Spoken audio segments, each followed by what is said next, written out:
All right, everyone, welcome back. This is the final match of the Keyforge Sealed Vault Tour here at Gencon. I'm Evan Johnson. And I'm Alex Watkins, joining for the final. And yeah, so here we are. Here we are again. So these are both players that we've already seen here on the stream, that not you have seen, but I have seen and the watchers have seen. So on the one side, we have Devin Chiriboga from San Diego, California. He's playing Maxima, Hunter of the Eloquent Strand. So he's got Shadows, Mars, Logos in his deck. A number of things there. He's got a couple pokes, some Professor Sutterkin, Interdimensional Graft, a large number of rares, actually. He's got 5 rares: Chaos Portal, Entropic Swirl, Neutron Shark, Quickslick Master, and Sneck Lifter. On the Mars stuff, he's got some Carpet Flotsam, some Beam Bucklers, a Harvester and whatnot, Shadows, all the good stuff that you might expect. A Night Forge in there, which can be crucial. That won one of the games we saw here on the stream. Yeah, that doesn't surprise me. And over the other side, Joe from Seattle, Yep. he's also Shadows and Logos, but he's got Sanctum in there. Yep. The thing that stood out for me looking at his list, a double Grey Rider. Yeah. That has some potential, especially when you look, he's got one stood against many. He's got ways to protect his Grey Rider. He's got Potion of Vulnerability. He's got Hallowed Shield. Yeah. So it's a really solid Sanctum get down. I mean, not huge creatures, but ways to protect them and get them through. Right, and that protection is essential because as you just mentioned, like his deck, a little more low-power creatures overall, which can be a problem, especially in Age of Ascension, an Age of Ascension only meta like this one. But looking through his Logos, I'm loving this. I mean, he's got Archimedes, Igor, 2 fantastic creatures I love playing. And not only 1, but 2 Professor Sutterkins. Yeah, that's good. If he's allowed to develop that Logos board state, he's going to be stacking his hands. I have 1 in a deck that I run, and I find I get a chance to stack my hand with 2 down. Yeah. And a ton. He's got Bat Drone Legacied in there as well. That's some really nice, with comboing with the Grey Knights. Yep, exactly. And then Shadows is pretty solid. He's got Lemindra to look after, a couple of Mindras, which are going to make sure he gets some elusive in there, protect his creatures. Duskrunner, Yahtzee Gang, Nerve Blast, 2 Miasmas, which could be key in turning the game. They buys you that turn, which can be massive, as we know. Yep. And Gamgee as well. And a treasure map. Treasure map's great. I mean, turn 1 treasure map, one of the best games. I think we're live, actually, so we are. Yeah, so the game has started. The game is showing already. So we've got Umbro as the first play there over on Devin's side. And then Eureka, grabbing 3 Amber off that and stacking up the archives already on Joe's side. Yeah, great alpha card, that one. Yeah, it's so good. I mean, it's archiving 2 random cards on turn 1. I mean, it's not really going to interrupt your flow. You're just going to get them back next turn. Yep. And just going to reap with Umbra there, calling Shadows again. We've got a Lemindra coming out, Yahtzee Gang. Starting to build that Shadows board state.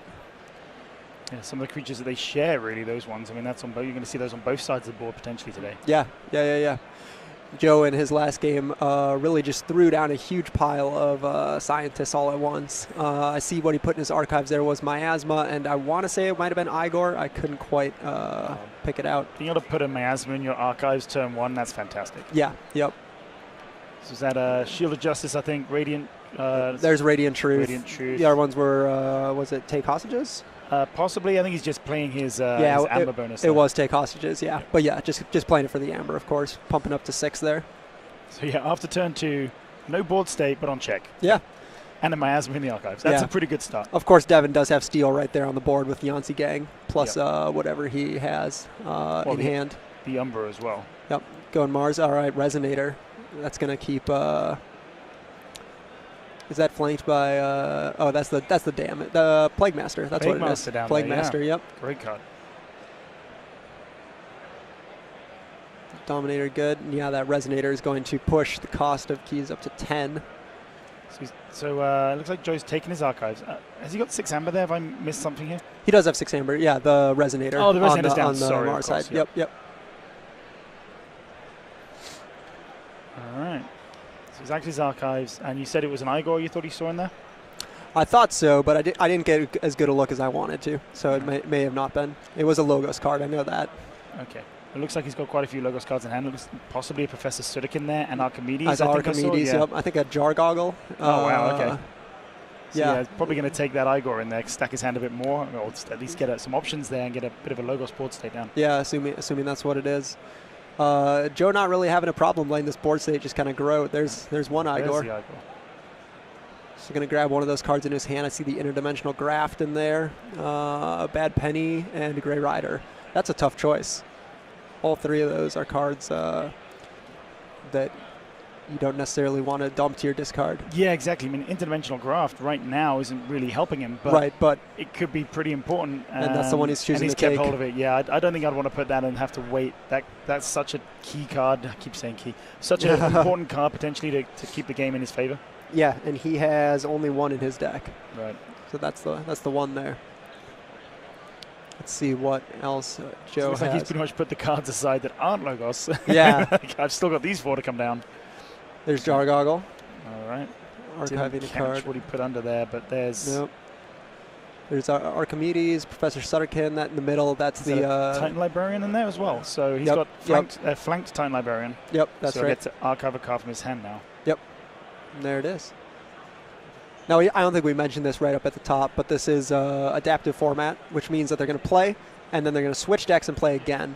And if there's a third game is necessary, they'll bid chains for the deck which won both. Absolutely. It's the format that I think a lot of the top competitive players see as the most competitive format in the game. It really rewards you for having a knowledge of the card pool as a whole, not just the deck that you're playing. Exactly, and it's kind of the true test of player over deck, right? And it's so essential and sealed, right? Where it's like, one of these guys could have gotten this far, but the deck still could be a whole caliber of quality lower than his opponents. Absolutely. And I mean, this is going to be a little bit of a headache here for Devin. That's 5 Logos creatures. That's potentially 5 card draw. Yeah, that's a lot. And if he goes trying to kill them, he's got to kill the Archimedes first, or a ton of these are going to end up in the archives. So a little bit of a headache. Devin's going to have to really think about the best way to deal with this, because I don't think he's going to want to let those cards get drawn. For sure. And then if you destroy the Jargoggle, that card just goes back into archives. Yeah. So yeah, interesting situation. It's like somebody could think about it. I didn't catch his hand. Our camera doesn't seem to be great showing it.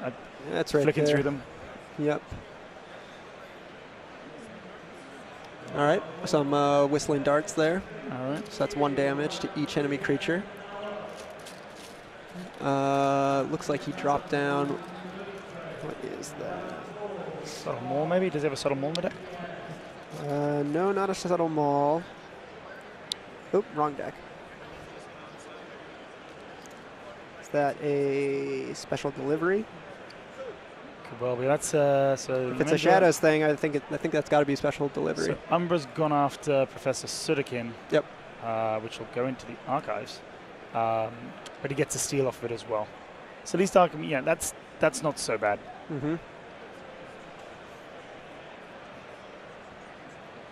So yeah, a lot of reap potential here, but he's not going to get that super card draw boost that he would have had if he'd kept Professor Sutterkin down. Yep. He's having to think here. I mean, is it just reap, check, or does he go after this board state on the other side? And he's it's 5 amber on the other side, so there's no check on the other side. Not yet, no. And one of those fascinating things about Keyforge, where sometimes the best turn is to not play anything. It never feels right, but it can be. Yeah, it will be hard for him to make too much impact on that board, since that Dominator is protecting the key cards on Devin's side. I can see a Miasma in his hand and a few other Shadows cards, so it looks like he has got a hand stacked of Shadows. Yep. And maybe he's just going to commit to it because it's card draw, right? If you get those cards out of your hand, it's card draw. Right. He doesn't want to waste. Well, he's got 2 Miasmas, so it's not necessarily a waste of a Miasma if he's going to be drawing up a new hand at the end of this turn. Yep, I see a Nerve Blast in there as well. Okay. Yep. There's a Gamgee as well. What's a target blast? I mean, probably the Umbra. That Almindra. Get rid of the elusive, yeah. Yep. And stealing an amber there. And he's got an Umbra of his own and Gamgee at the top there. Yep, and playing Miasma. Yeah, get that amber off the Miasma. So it looks like 7 amber there, maybe. I can't quite. Or is it just 6? It looks like 6 to me. At least that's how I'm seeing it. And the Resonator's still down. Yeah, gonna need a lot more than what he has there. All right, so slightly cagey start there, I think. I quite like that from Joe. He's now got the board state. He was behind early on the board state, up on amber. Yep. But this now is a slightly more formidable board state that put a bit more pressure on Devin. He can't just go do his thing. He might have to consider his options here. Yeah, absolutely. wish we knew what was under Jargoggle. I know. Jargoggle? I always say Jargoggle. Jargoggle? Right. That's a poke? Yep, just a little poke. Yeah, drawing a card. Good way to get rid of Archimedes. That's real great. Yeah. Anytime that you can draw more cards in the middle of your turn is pretty sweet. Yeah. I mean, I don't know what other... Let's see what other Logos cards he has. None on the board, of course. It looks like, has he got an Archimedes himself in hand there? I think he might do. Alright, there's a Titan Librarian. Titan Librarian, followed by... Yep, Archimedes. Archimedes. A nice way to bring the battle line down for us to be a little bit clearer for us. Yeah.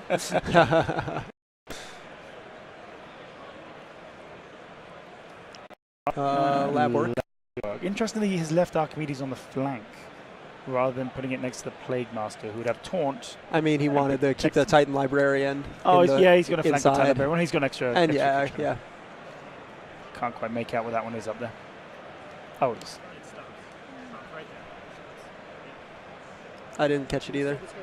It's gone into his archives. Was it? Is it a Hexpion? That could make sense.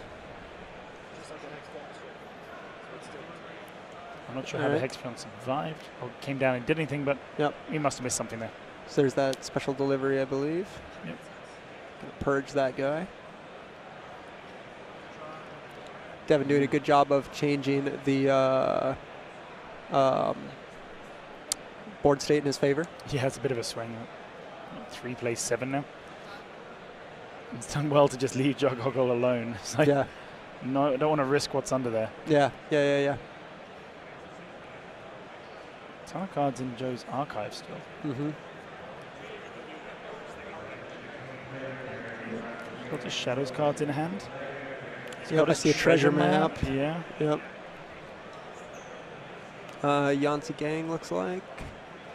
Potion of Invulnerability. Some more Sanctum cards in his archives. Cloak in his archive there. Yeah, and Abon the Armorsmith. So yeah, if you did want to go with Sanctum and get Abon down. All right, going Shadows. So there's Miasma to keep Devin from forging this turn. And that is both of Joe's Miasmas used there. And he just plays a treasure map for 1. Yanzi Gang and treasure map. Down, all right. So he's got some steel down now, potentially if Yanzi Gang can survive a while.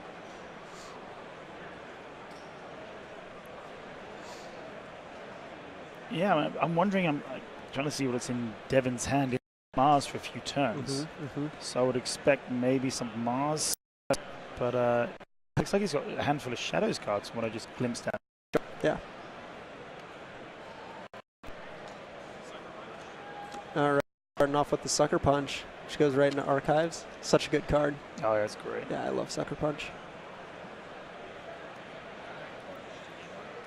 And then is that a Miasma of his own? No, it's not a Miasma. No, is that that's not Nightforge. That's let me take a look at his deck here.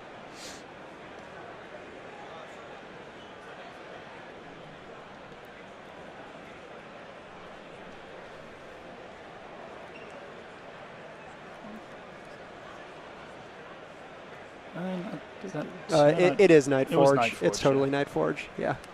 So I'm going to trade Yanzi Gangs there. That seems sensible. You're ahead on board, head on Amber. Well, about even on Amber. Yep, there's a Nerve Blast. Nerve Blast. And Amber will finish it off to get the steal. That's a nice combination of plays there. Nice. And yeah, Miasma's played, so no Forge for Joe. I think that's not just a step, that's a bound there from Devin. Yeah. I'm just thinking, is ReapOut one of the teams that are here present today? Team ReapOut? Yep. Because it was a Team SAS against Team ReapOut in the final. Yeah. That's pretty interesting. Yeah. I don't know if we've met yet, but that's kind of cool. No, we'd not, but yeah, definitely. Seeing the teams and groups that organize to play together and test together. I mean, it's a testament to it, right? We've got 2 team members in the final, the extra time put in, the discussion put in to get here. It really helps you hone your skills. Yeah, and these games are also just so much more fun, right? When you're doing it with all your friends and you can just be part of these big messenger groups about it. Absolutely. Looks like Joe's having a discussion, maybe. Get some clarification, I'm not sure.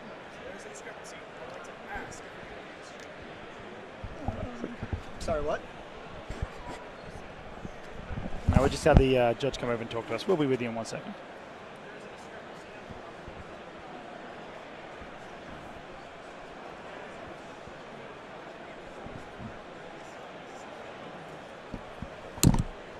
There's a question about amber discrepancy. They want to know if they can review the stream to know. We don't normally do that. I mean, it's your call. Have you ever done that or what? No, we've never reviewed the stream. Okay. You should be the one to tell them.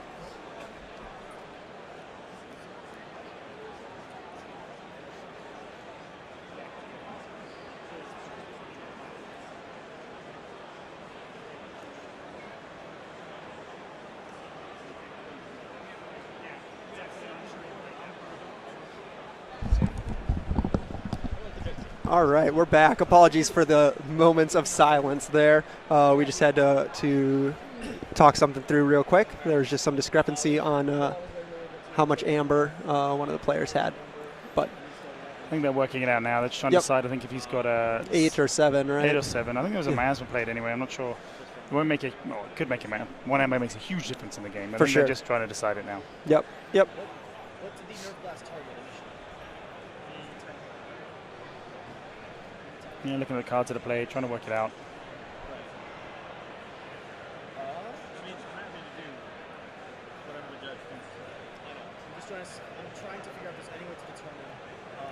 Yeah, I can't quite fully make out what they're saying on the table. Looks like they're just trying to go through which cards are played, trying to backtrack the order, make sure that the amber is as accurate as they can say that it is. Yep. This is one of the challenges, I guess, of the players using their own amber tokens when it comes to stealing, is that they're taking one away and discarding one, really, and someone's adding one. Yep. So it could be that a steal was slightly missed at some point. Right. With the time mechanic from the Yahtzee game, are you going to try to name what's on your turn or previous turn? We'll just give them a bit of time. I'm sure the judge will be monitoring how much time they spend, and we'll add this on if it's needed. Of course, the player's having 125 minutes because it's sealed adaptive. So there's quite a large amount of time. Quite a lot of time. There is no rush for them to get through this and get it done. Yep. Do we have any recollection as to how much I started at the beginning of the turn? I'm almost certain you started. And one of the really interesting things about adaptive is kind of this, how the game evolves as these matches continue, right? Where it's like this first game, assuming these players have not played each other in the Swiss at all, you don't know what you're facing. Absolutely. But when you switch, obviously, you should have pretty good knowledge of all of a sudden of what's in your opponent's deck. It's an interesting strategy in this. If you're playing adaptive and you get ahead, you almost want to hide your good cards. Yeah. Like, if you really don't need to play it, like, let them figure it out. Like, if there's a good combination that you think they might miss, you just don't play it. You just keep it hidden. If you're going to win that game. Yeah, obscure the more complex combos or interactions. Absolutely. So it looks like they've resolved this, and Joe is starting his turn. Looks like he maybe had one too many amber, possibly missed in a steal. All right, back on track. Not so much Brobnar that we've seen here in the top cut, at least on the stream. Interesting that. I mean, maybe the band hasn't drawn enough people here today. Yeah. or maybe that's where they all are. Maybe they're watching Bracken play somewhere. Maybe they're all in the Archon, in the Archon format. Yeah, possibly. So is that a potion down, potion vulnerability? Yep. Looks like Calling Sanctum. He's got the Hallowed Shield as his other artifact there. Shield. So if he can get his Grey Knights down with that Hallowed Shield, he can really start wrecking some board states. Yep. Absolutely. And it looks like he might have one in hand, if I see that correctly. I think so, yep. I just glimpsed that.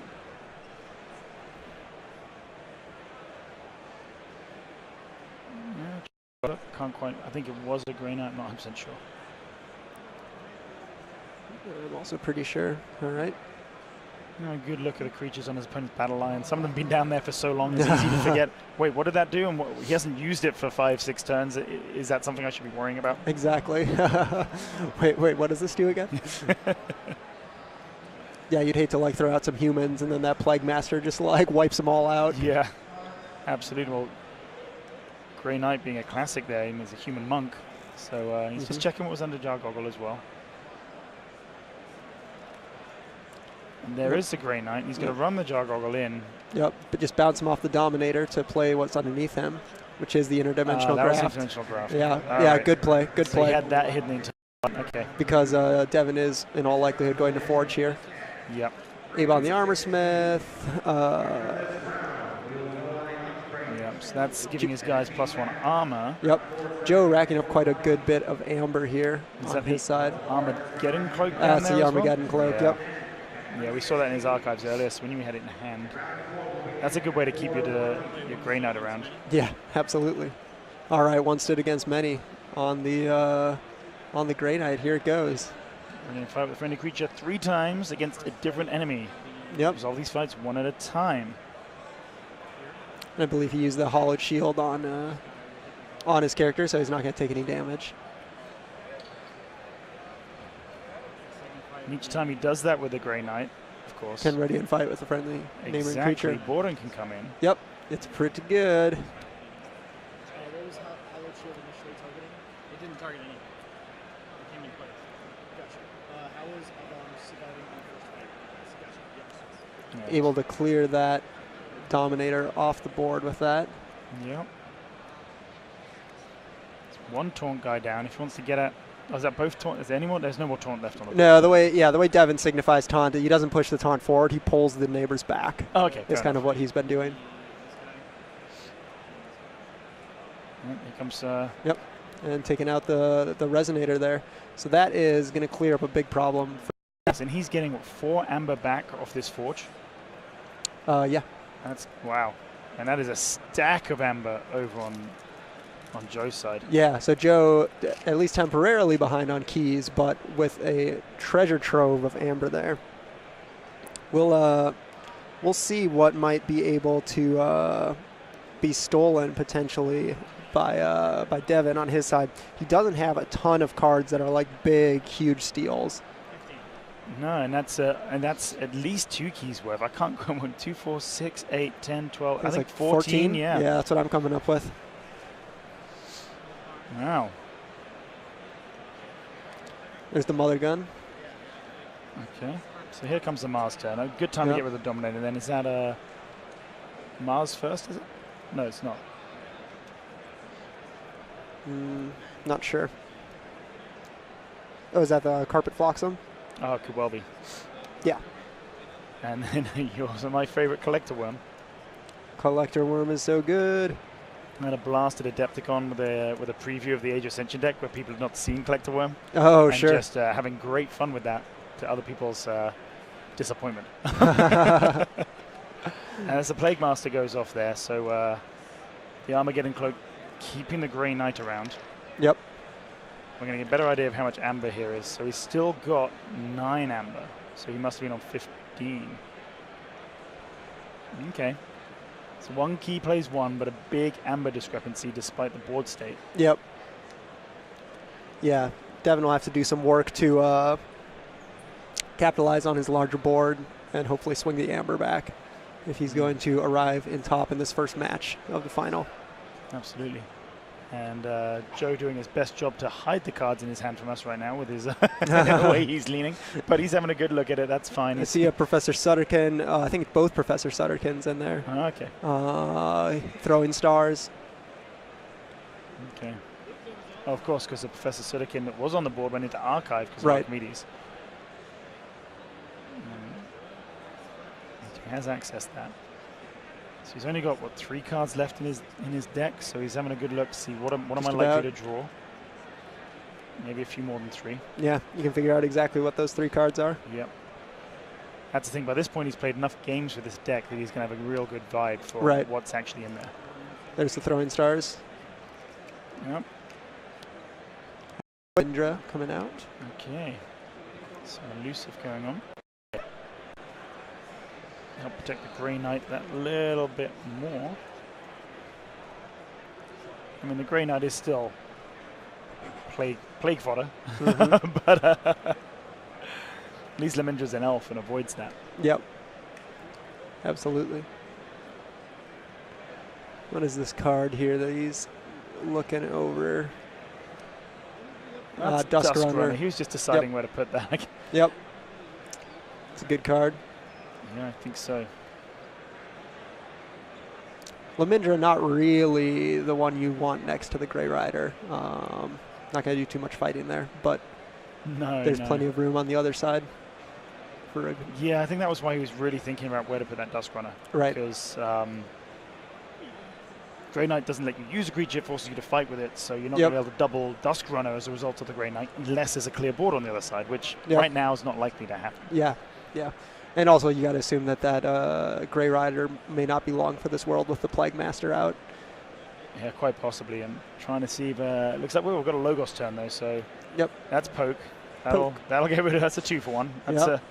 a value play right there. Yep. And you draw to replace it. Poke is a good card. Yeah, it's a fantastic card. Especially again, I mean, really good against Joe. He has lots of low power creatures. He's Yep. trying to protect them and look after them, but some of them are 1 power and are just going to go down to that. Yeah, that's a feel of the researcher. All right.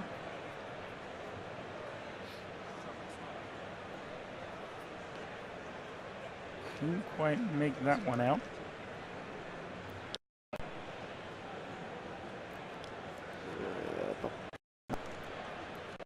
Oh, is that the Entropic Swirl? It might have been the Entropic Swirl. Yeah, I think so. Sutterkin coming down as well. So well, now that's a card draw engine over on Devin's side now. Good old Prof Sutterkin. And there's an Hexion. Yep. So he's got 5. So Sutterkin doesn't care what house it is, right? It's just draw. Just double checking. A draw card for each friendly Logos creature. Oh, so it does care about the house. Yep. But that's still potential 5 card draw. That's if huge. you can hang around. And Yep. something further on the end there as well. Something we can't see. Which has put Hexpion into... I missed what that is, but Hexpion ended up going into the archives as a result. Neutron Shark, right? Oh, Neutron Shark, right, Yeah. okay, yep. Do. All right. All right. Joe forges his second key there. So has he got anything in his hand to just get this 3 amber? I see some pure, no, I can't even see any pure amber. He's got Pip there. He's got a Professor lot Sutterkin. of Logos. Yeah. So I think it's just No. apply pressure. Pip. Oh, he's just, Yeah, I'm not even going to put them in sideways. This is my entire hand. Here's my Logos suite. Deal with it. Yeah. I'm on 3 amber. Yep. So Devin will be able to forge here, I believe. Get up to 2 keys as well. Yeah, they're both pretty close. Yeah, and Joe probably wishing he could have been shuffling back in last turn and maybe get one of those 2 miasmas out. 2 Sutterkins. I mean, looking at Sutterkins. That's just crazy. He was mentioning in his winter interview a bit ago that he had been able to have both of them out with 7 total Logos creatures and drew 14. That's insane. And your opponent can't come back from that. I mean, he has 10 Logos creatures of his 12. Yeah. Only Eureka and Interdimensional Graft are in his deck that aren't creatures. Yep. And when 2 of them are Professor Sutterkins, I mean, wow. That's pretty good. Yep. But like you said, that's a board of 2 power. That is not a big board. Mm-hmm. Flipping his key there. All right. So 2-2.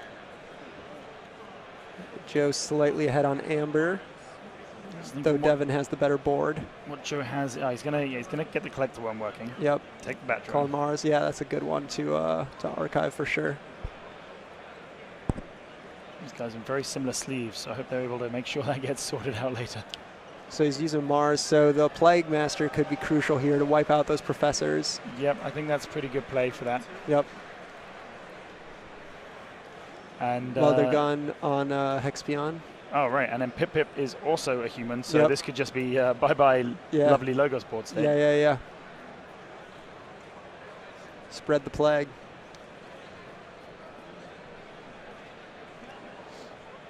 Let's see. Looks like he's just making sure to think things through. Yeah, is that the right call, isn't it? Yes, I'm pretty sure it is. Yep. Was he asking if he fought? Yeah, so he's going to die. What's the text on Professor Sutterkin say? No, right, doesn't get stuff. Oh, crap, so. The roots. Oh, it's survive. Oh, Yeah. Which will be after the week. I'm just double checking the word. Yeah, they're just looking at it. Yeah. Get it all resolved correctly. Yep. Well, took out a couple of his own creatures there, but that's a pretty good trade. Oh yeah. Oh yeah. Yeah, I can draw 1 for my reaping effect. You get double that with 2 Professor Sudokins. Yeah, I'll trade those. Yeah, especially with Joe not really having a way to wipe. No, absolutely. And outside of, crazy like Grey Rider, Hallowed Shield and stuff. Devin's probably going to know that now because he's been through the deck. He hasn't seen a board wipe. He's had a board state for most of the game. Yep. He'd be thinking right now I'd have seen it if he had it. Yep, absolutely.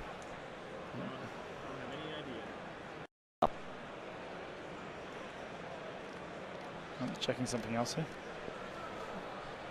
Let's have a quick look at what went into the discard pile. So, I think, like, if you had 7 when you forged. Right. Yeah, I'm pretty sure I got it. I'm just up.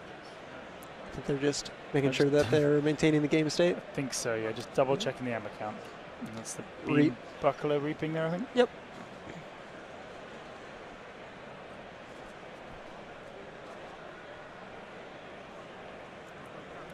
All right, I think that's Carpet Flotsam there, dropping down.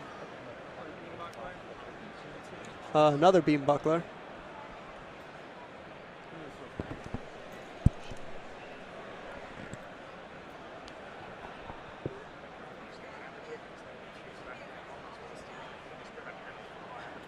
I have a whole bunch of the guitar picks already. That's all I have. There is that Mars first? Looks like it might. Oh, I'm not sure. Possibly. Let me Just got him up to check.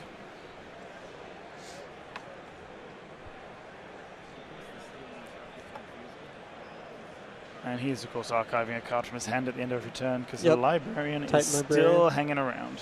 Yeah, so Devin's on check now for his final key. We'll see if Joe can put something together real quick. He does have the miasmas, of course. He's got, ways out of this potentially. Trying to see, it looks like he doesn't look like he has one. I don't see any Shadows cards in his hand. I see a lot of power rather than that signals lots of creatures. Or I think there may be one Shadows card just right at the edge, but he's got two Grey Riders, both of them, I think. He's got a Bore Down the Redeemed in there. Looks like a Jar Goggle. At this point, it might just be him going through what are my fringe cases to get out of this. If I don't have an obvious one, are there ways to draw cards? Right. Are there ways to try and manipulate this with a Hail Mary rather than sort of a strategic play? Before. Oh, he's taking his archive, so maybe he has something. Or no, he's just going to concede that game. So that is the first match gone to Devin. Yep. So as we just mentioned, they're just going to shuffle up real quick, switch their decks. No, you're good. So that was a really close game, right? Both players staying pretty even in terms of amber and in terms of keys. Devin was just able to keep that pressure on the board, and that's ultimately what it came down to. It then, even with the big amber swing from the interdimensional graft, which was big, which was huge at the time, and it looked like that could be critical. Yeah, just being able to maintain the pressure, keep those 2-3 power creatures in check on the other side, and then grind his way through, which is pretty important, and that ultimately how you're going to win is making amber, not by building board state, but the two go hand in hand. Exactly, yeah, having no board wipes in Joe's deck, which now has gone over to Devin, and I am wondering if Joe is maybe feeling pretty all right about this matchup, if only because Devin's deck, at least from my watching, seems to be a little bit more like starting friendly, right? When you can pick up how it works more easily. Yeah. Whereas Joe's deck has it's quite unusual in a lot of ways, and a lot of the tricks and tactics and ways you have to play it to win, might not seem to be immediately apparent. And not to mention, of course, that Devin's deck was the one that won this last game. Absolutely. And he'll be looking at that double Grey Rider list and be like, oh, there's 2 of them. I only saw 1. There's 2 of those 2 Sudokins, and he might be able to look at that and be like, there is a way for me to get some aggression out of this deck that he can see Joe manage. Yeah. Well, it'll be very interesting to see what both players are able to muster up here. Yeah, they're normally given a couple of minutes here to have a look through. Yep. It's the first time they've seen these decks other than playing against them, so it's the players well entitled to take their time and make sure they know what they're looking at. Yeah, absolutely. And give it a good shuffle as well, of course. If you were playing in this, which of these decks would you prefer to play, or which one calls out to you? I love the double Professor Sudoku and double Grey Rider. Yeah. That's what I'm leaning towards. I think that, to me, that's going to create these cool, borderline unknown turns where you go, okay, I'm going to draw a ton of cards. Yeah. Might not help me right now, but I'm going to set up a completely different turn 2 to what I thought I was going to have as I started this turn. It gives you an interesting conundrum because good players are always thinking 1 or 2 turns ahead of what they've got. Right. And knowing what they're likely to draw. When you're going to draw 14 cards, you're going to give yourself a ton of different options. And that can be actually a struggle at times because you may then miss the right house to go with when you've got so many choices, so much in front of you. Yeah. But that's also kind of fun. Yeah, absolutely. So they're just shuffling up, doing a bit of cutting, having a bit of a chat about something. Yep. Yep. And here we go.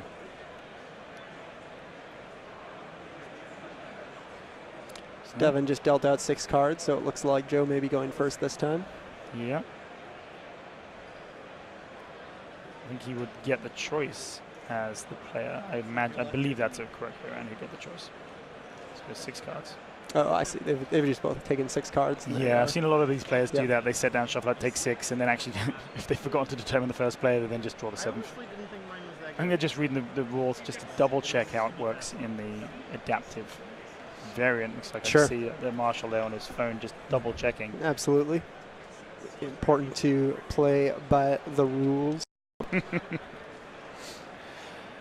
bit of extra time there for Devin. Have another quick double check of what he's got in his deck.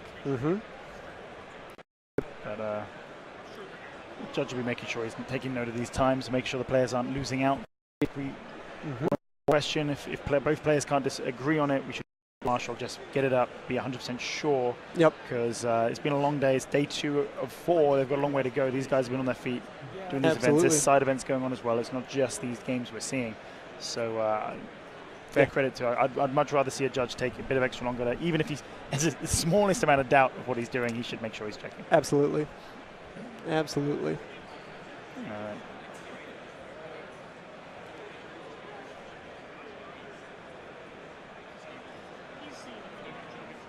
They're both having a good look. Just gonna and someone in the crowd getting involved for some reason. I would rather not see that.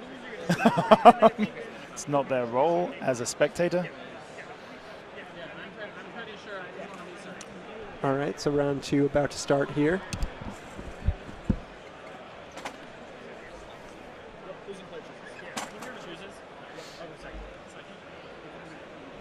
All right. Devin is the first player here. He took his 7th card.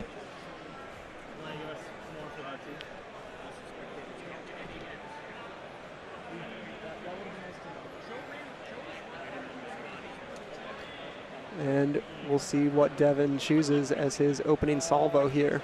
Well, at least he's going to be looking at a few familiar cards from his own deck. They do share a few things. Quite a few, actually. Yeah, and he's got a Jar Goggle in his opening hand. That's actually quite a good turn 1 because he gets 2 cards out of your hand and gets to draw something. You may not be putting the perfect thing underneath it, but it's card draw. And that's exactly what he's gone for. Yep.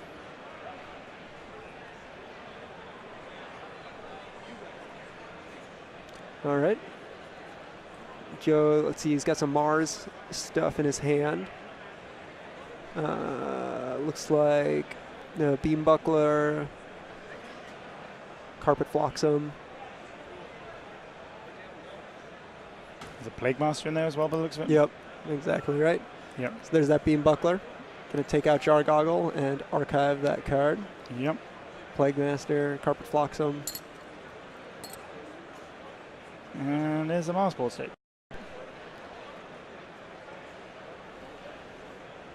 Devin, I'm going to look at what he ended up with. Going to look at his archive card. Is that the Armageddon Cloak? It looked like it might have been. Wasn't sure. Maybe Hallowed Shield, possibly. Couldn't quite make it out. Seemed to be a Sanctum card, though. Yep.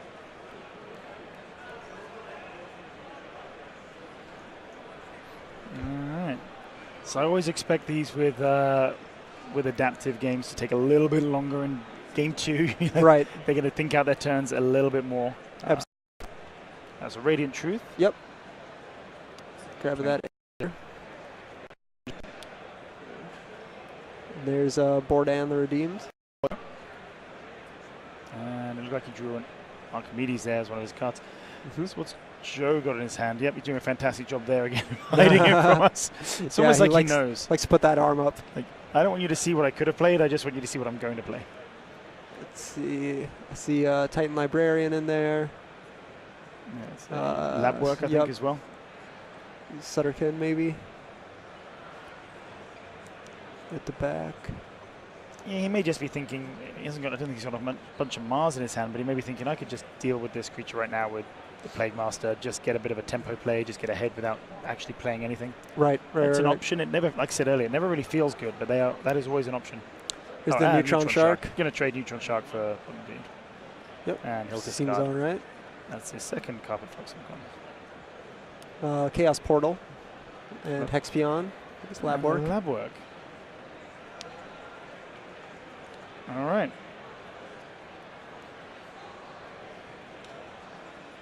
And he draws back up.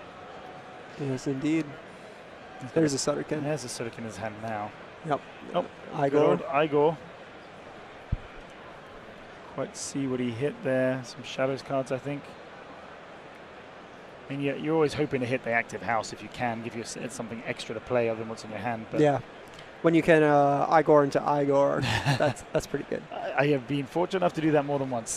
Double Igor decks are great fun to play. Not necessarily competitive, I wouldn't say, but getting to filter through your deck quickly can always be a benefit. Yeah, I mean, they can be competitive. Depends on what the rest is. Yeah. Also, you put a Miasma and an Umbra, I think, there into the discard pile. Yep. So interesting. Probably not thinking he's got a Shadows hand right now. And there's a Titan Librarian. Yep.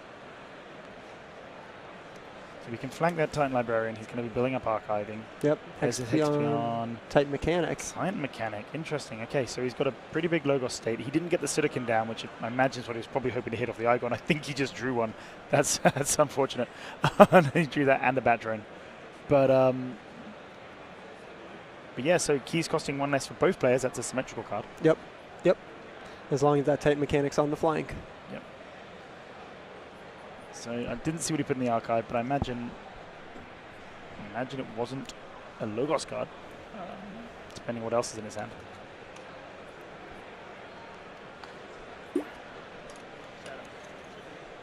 Calling Shadows. Chaos Portal and missed. Nope. I don't know if I've ever hit with Chaos Portal. I'm pretty sure that even when I hit, I've actually missed. I think the one time I was confident I knew what it was, I'd forgotten my opponent had some of my cards in their archive. I was like, oh, I've only got 2 cards left. I know what they are. Oh, no, should have actually counted harder. Even though the odds were in my favor at that point, I still got it wrong. Yep. See that interdimensional graph there? Yep, there was Sutterkin in hand. Yep. A Researcher. There's the Librarian, Philo the Researcher, Sutterkin. Sutterkin and drew a card. Did I miss the reason for that? From Philo, I believe. Oh, right. Okay.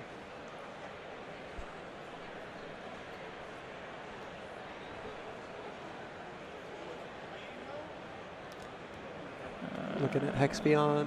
Hexpion's Yep, just reaping. Yep, okay. And then archiving a card from his hand. See if we can catch what he puts away. No, I missed it. Always seems to just glance away just as he decides what it is. He's now got 2 archive piles. Yeah, exactly. I was just noticing that. Probably not the most optimal situation to have. Hopefully, that's not a good way to maintain board state at all. Yep. That's all right. They'll sort it out. I'm sure they will. Professor Sutterkin here. There's a Bat Drone coming down. That Legacy Bat Drone being very cool.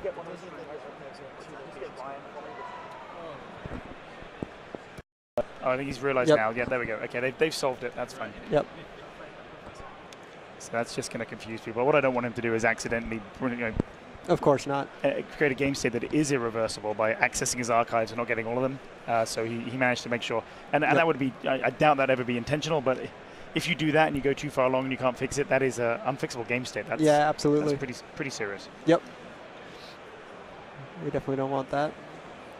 Okay, and that was a reap fest over there. Just a bunch of reaping.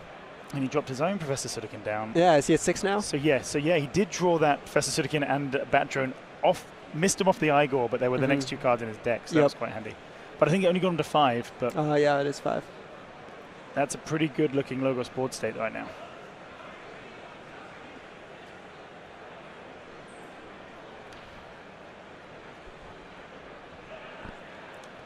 Now, Joe does have the Plague Master, who, as we've seen, can do some good work against a lot of the humans on a Logos. Yeah. So it would hit the Professor Sudokin. Yep. But it also hit his own Researcher. I'm probably sure he'd be happy to trade that, though. Yep.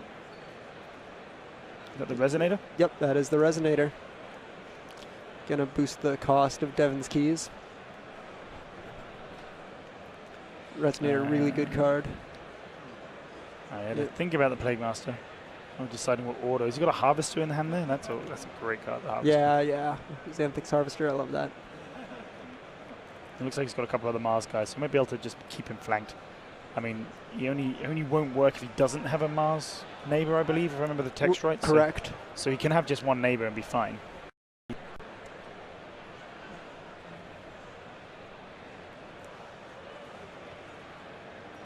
Yeah, he's going to probably go with that Plague Master. That Sudokin's just...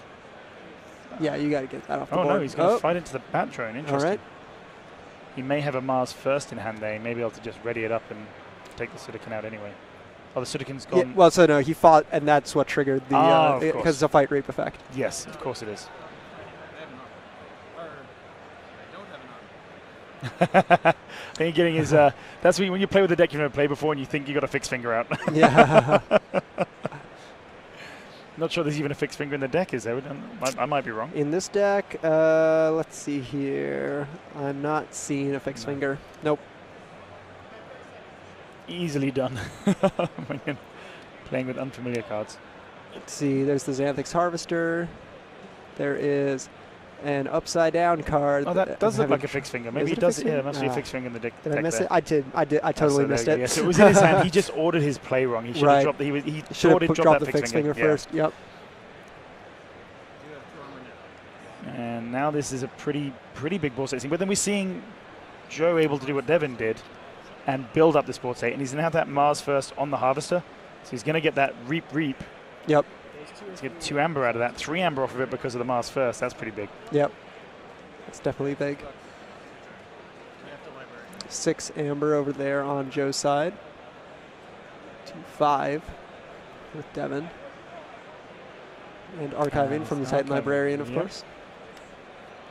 All right, so it's very much as you'd expect with 2 good players with 2 decks. They're playing very much exactly how each other played. They picked up on how they played the decks.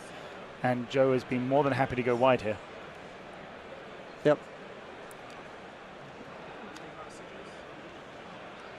And that the 5 amber was going to be enough to forge a key if it was not for the Resonator. So right, of course. There's the Armageddon Cloak on the Titan Mechanic. And he's going to flank him in with the Grey Rider. Grey Rider, very nice. Going to take out that Resonator.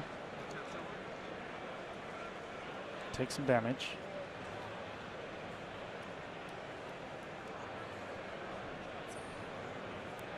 Did he capture some amber as well? I think that might be a damage. Would it? No. Looks like an amber token. Yeah, you're right. It's an amber.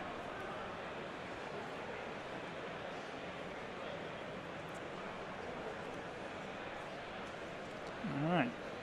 So Joe considering his response. Yep, so he didn't get his forge, despite getting that big amber generation last turn. Yep.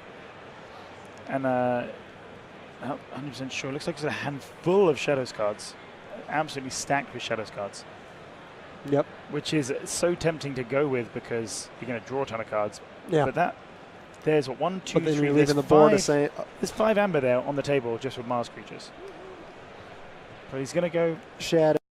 Go Shadows. Yep.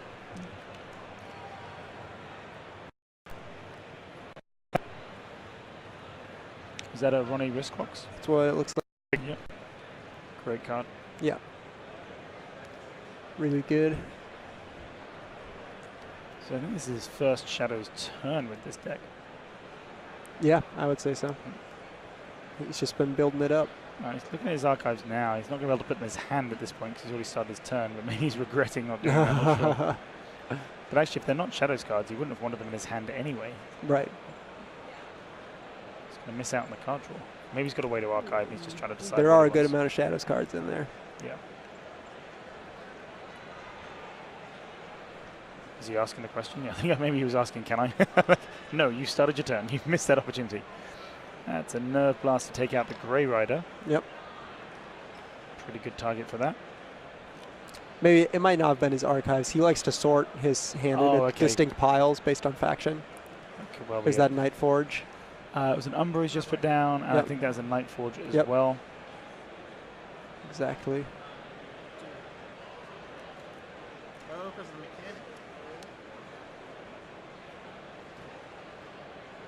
Oh, and he's not got him off check because of the type mechanic, is that right? Well, the type mechanic so type mechanic reduces cost. But at the same time, the Resonator's gone. The Resonator isn't there anymore, is it? So can't make out. So he just 5 amber there? He just played that Night Forge. I think he may have to resolve it for more than he would have wanted to. Oh, right. So remind me, Night Forge. Let's see. I do not have the card up here right now.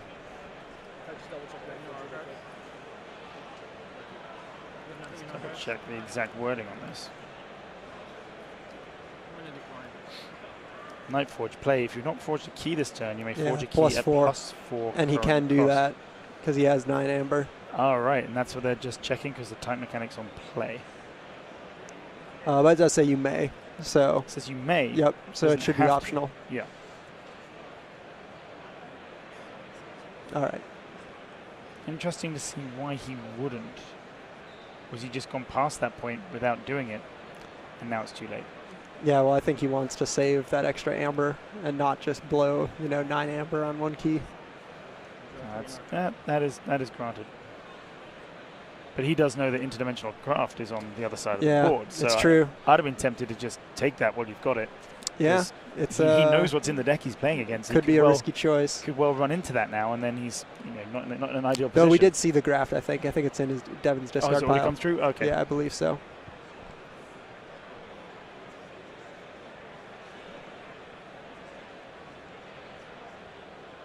All right. Deciding which card he wants to archive from his hand. Sometimes a harder decision. He's going to have a quick count of his deck. If he's got no archives, he wants to put the one that's most optimal. Could possibly be maybe wanting to get rid of a Logos card or a Mars card here because he's gone through more of those.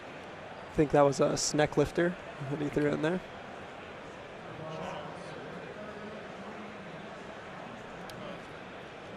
There's Miasma. Going to keep him off the Forge.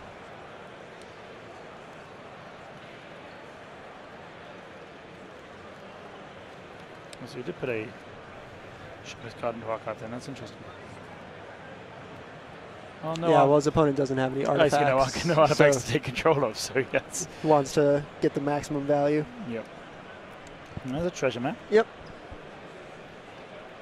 Is that the first card he's played this turn? Or did I miss a play? No, he played something else before that. Okay. Yeah.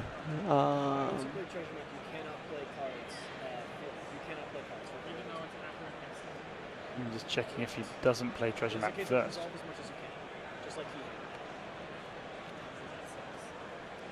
Well, if he's planning to play any cards afterwards, because it has to be the only card you play. Yeah, if you've not played any other cards this turn, gain 3 amber for the remainder of the turn, you cannot play cards. But if he has played other cards, I think he's okay. Right, yeah. That's what I'm saying. That he played something else first. I just missed what it was. All right. Oh, no, it could be that there is a stop there, so I think it did stop him from playing any more cards after it, so he's just decided to discard them. Yeah, you're right. Yeah, not ideal. All right, let's see what Joe is thinking here. He's got some Mars in his hand there. Can't forge because of the Miasma. Right.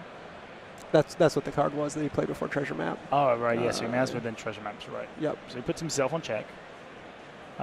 but he's now. It's just interesting. Do you go Reap crazy, generate as much amber as you can over here if you're Joe, or are you still wary? I mean, we think it's in the discard pile. I mean, you can check. Yeah, he could have a look and check. Is the interdimensional graft in there? Am I just running into something I really don't want to do right now? Right. I guess we'll see.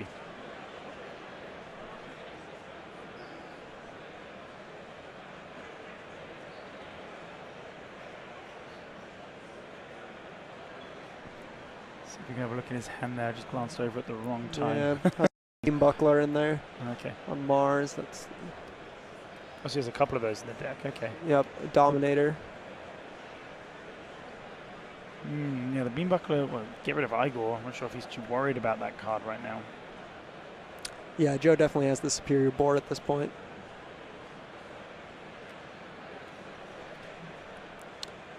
Looks like he's considering Mars, probably. Those are the cards he's keeping at the front here. Does have most of those, I think, in hand. He also has got some board state to work with. Okay, now he's going to have a good look All at this right, card let's file. see. See if we see the internet graph. No, I didn't see much of that. Okay. He knows what he's looking for, though. He knows that. Yeah. He knows it much better than we do.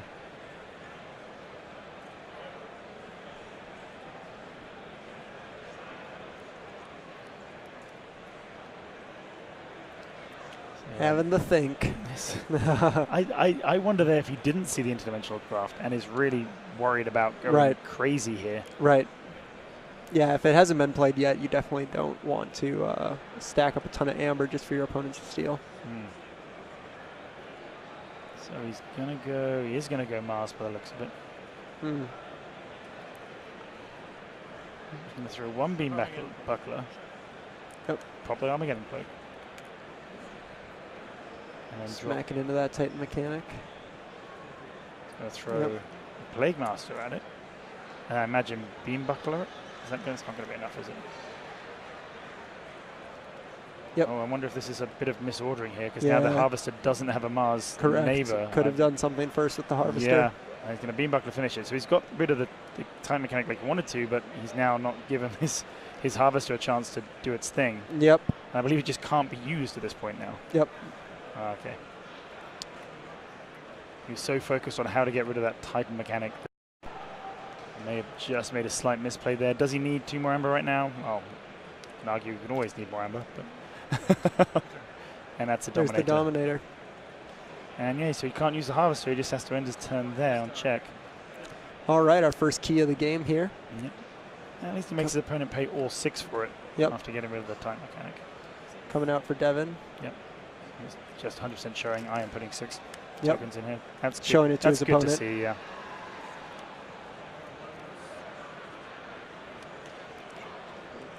Eureka.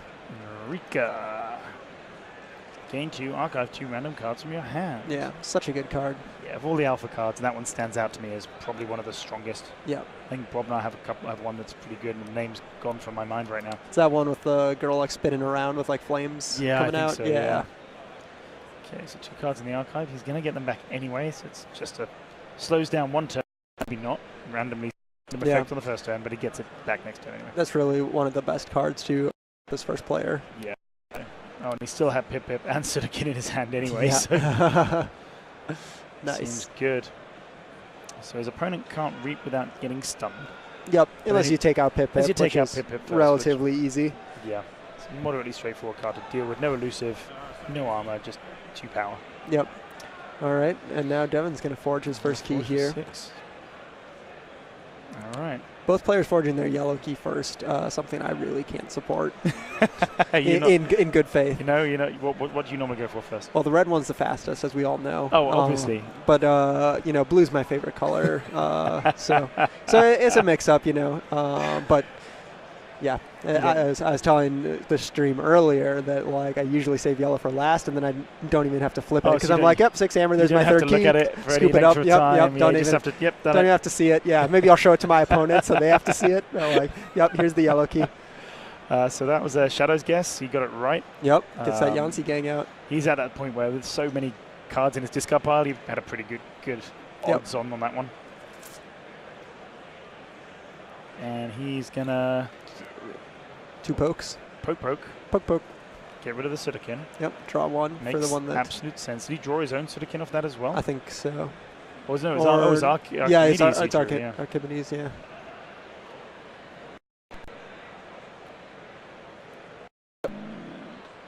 Probably wants to play up the saddle line, putting anything else next to that harvester that isn't ours is just not going to help him in the long run. And that was the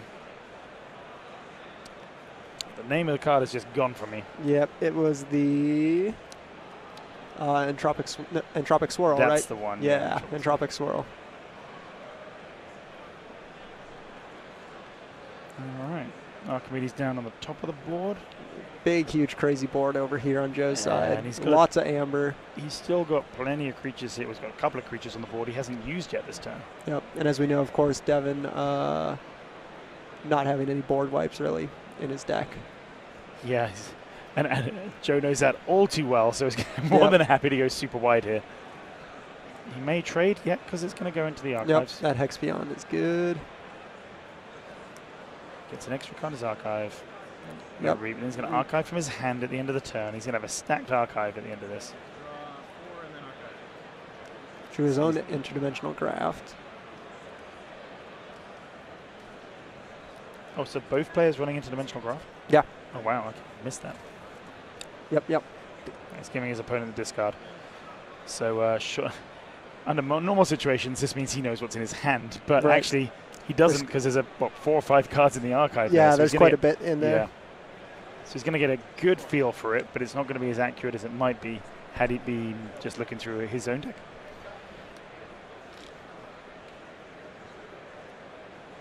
Okay. 2, 4, 6, 8 amber staring down 5. 5. Yep. Mass discrepancy state. Yeah, I'm not sure what Devin's line here is. Yeah, knowing kind of what's in his deck, you know. It's a tough one. I mean, he can access archives.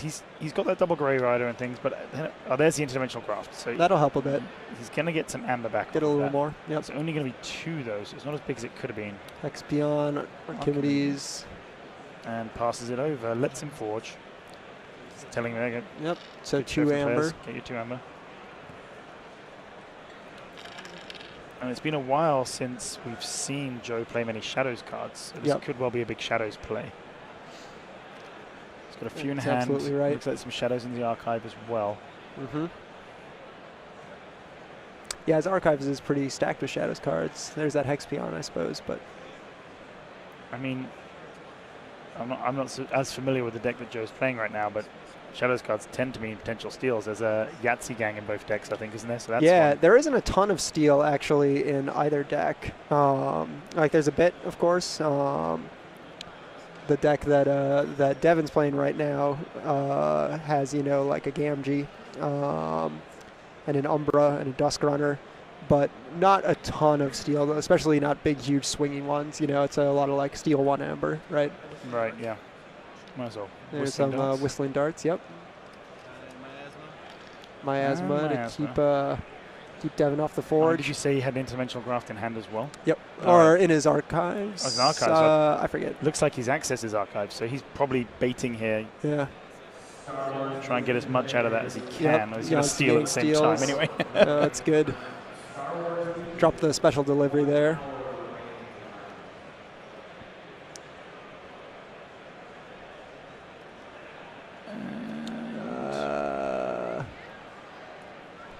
Not a Yahtzee gang, possibly. I can't quite make that one out. Upside down. Oh no, that's Knuckles Bolton up at the top there. Knuckles Bolton. Right. Yep.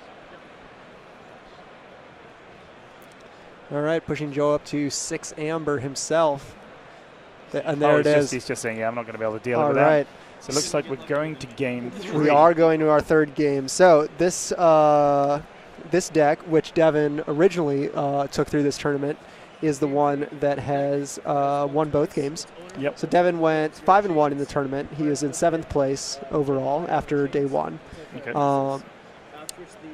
And at this point now, that's Maxima, Hunter of the Eloquent Strand is the deck. And now, at this point, they're both going to bid for the chance to play that deck. Right? Yeah, and I imagine they're probably both going to be bidding. I'd be bidding moderately high. Yeah. Do you have kind of a number of chains that you would maybe push this to? I've been chatting to players about this, and they feel like going above 6 is gutsy. That's right. a show that I want it. Right. Because that hits you over to -2. Yeah, -2, and it's going to take you a long time to get your hand size back up. Yep. Now, bearing in mind, there's potential card draw on both these decks with Sudokin. There's other ways to draw into things. I think I'd be willing to get pretty close to that 6-7 number to get, because this double Grey Rider deck just isn't coping. I agree. It can't keep up with the board state. We've very rarely seen them with more than 2 or 3 creatures down. Yeah. And it doesn't have a huge amount of natural amber generation. Yeah, especially bidding, like knowing the matchup that you are playing against, that Beaker Harker, the Grey Rider deck. Yeah, I would definitely push to 6 or 7, I would say, in terms of chains. It's interesting. I mean, they're both having a good look at the identity cards. Yep. The judge will talk them through the process, and we'll see who ends up with chains. We'll see how it goes. I could potentially see Joe being willing to tap out of the bidding a little bit earlier because he knows the deck that he took through the tournament better. He knows more of what it can accomplish. He's more comfortable with it, right? So he may be willing to, concede the point.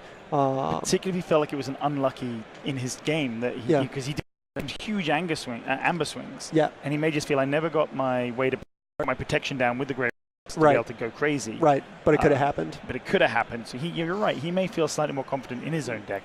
Yeah. Naturally, they both will, I think, at this stage anyway. Right, and that's actually an interesting point because knowing that Devin is going to have that same kind of predilection for his own deck and presumably going to want to play that, especially knowing it's won both of these games, Joe could use that as a way to potentially push him higher, push him to take more chains than he would have wanted to. Like make almost it's a bait, isn't it? So I'm going to go in high, I'm going to stop 5. Yeah. And let's see what you do. How much do you want your own deck? Yeah, exactly.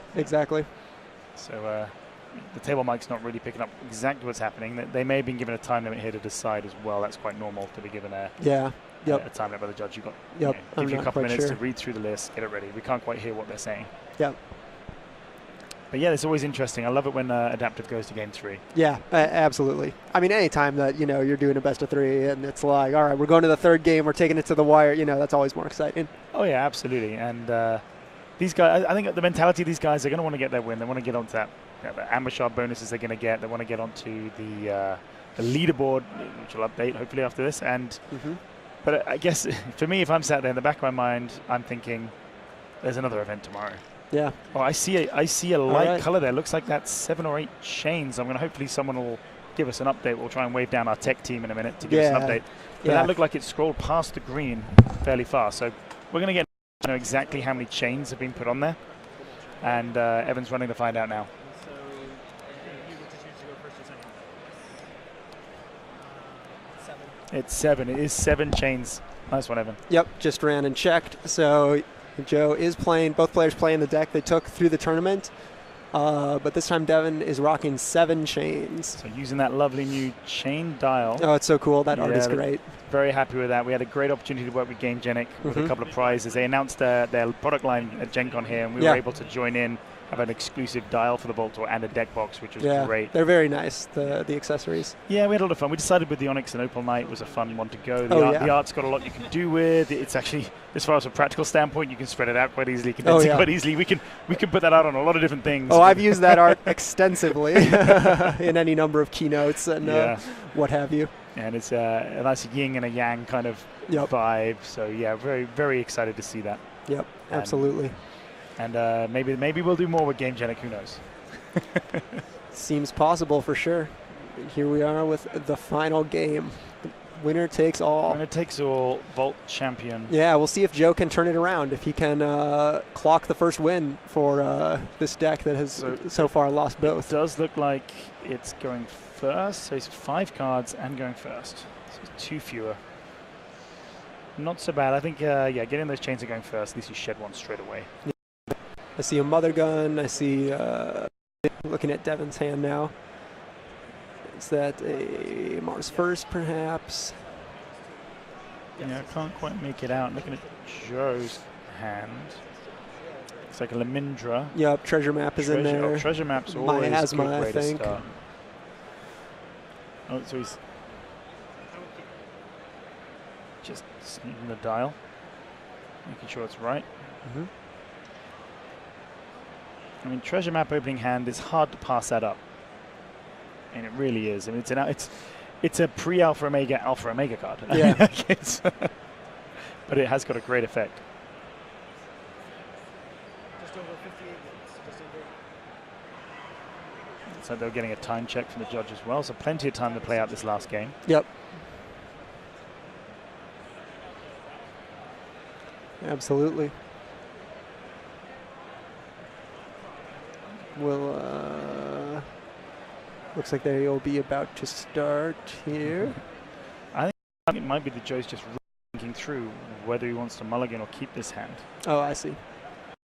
Treasure map, we might be thinking, is this baiting me to keep a hand? I don't need a miasma in my opening hand. Yeah. Treasure map's nice and all, but am I going to keep a non-optimal hand? But you're playing against 5 cards. Yeah, you got to keep that and go with it. Like, you're playing against 5 cards. That's a huge leap ahead. Oh, well. Well, yeah, it's just, yeah. All right, there we go. Let's start the actual game. He's not first player. Mother gun. Guess what I'm going to do on my first turn. So for those at home who are going, he shouldn't do that. It didn't affect the game state.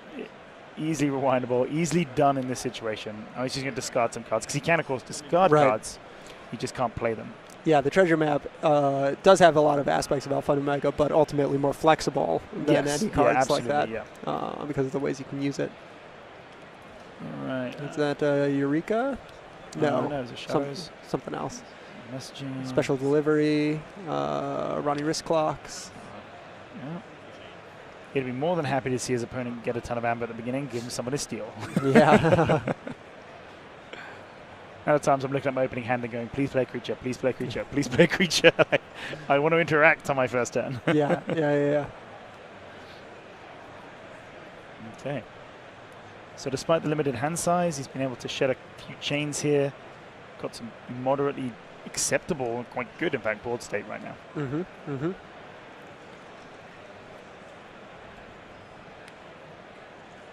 All right, there's Eureka. Eureka. All right, rocking up to 6 amber here on turn 2.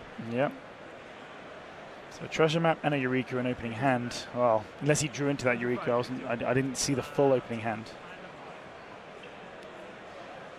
So you sound like that. I've got 5 cards in my hand. 1, 2, 3, 4, 5. 1, 5, top and bottom.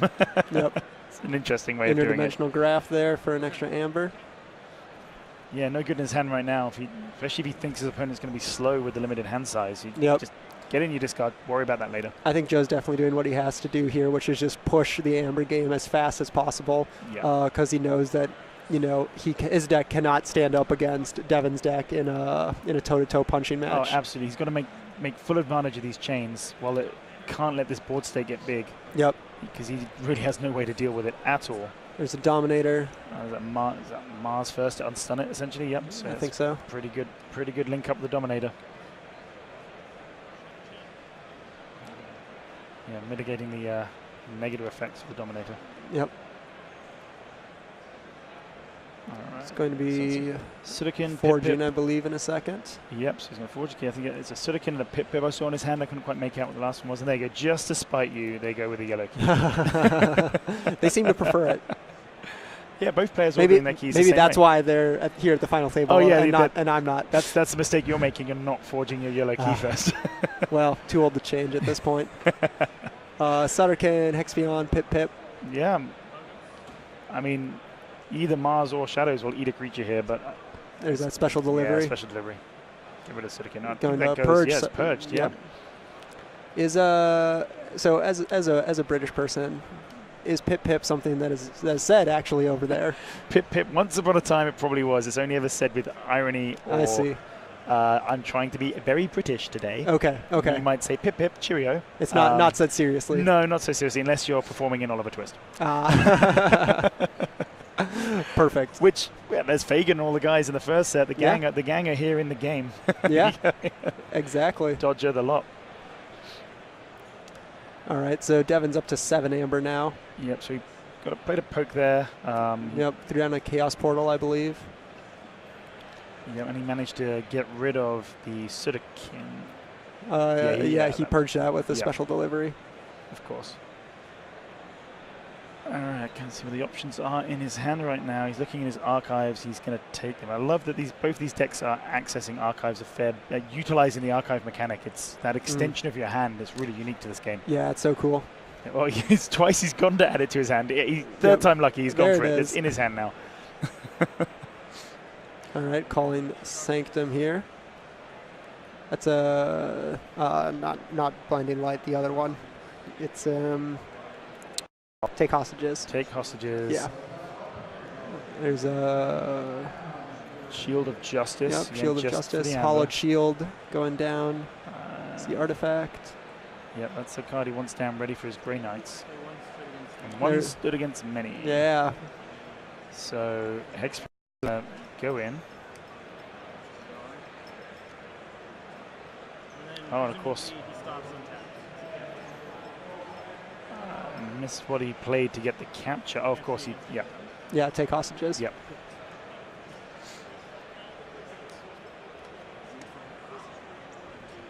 Nicely done. So he wasn't just discarding those for Amber. He had a plan. Yep.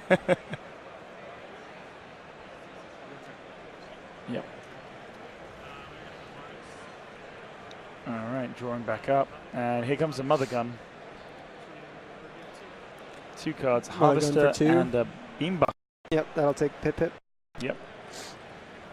Gives him access to Reaping without Warrior of... And here's a Collector Worm. He didn't even reveal the Collector Worm. He's like, I also had a Collector Worm. I didn't need to show it to you. The Beambuckler finishing off the Hexagon that goes into the archives.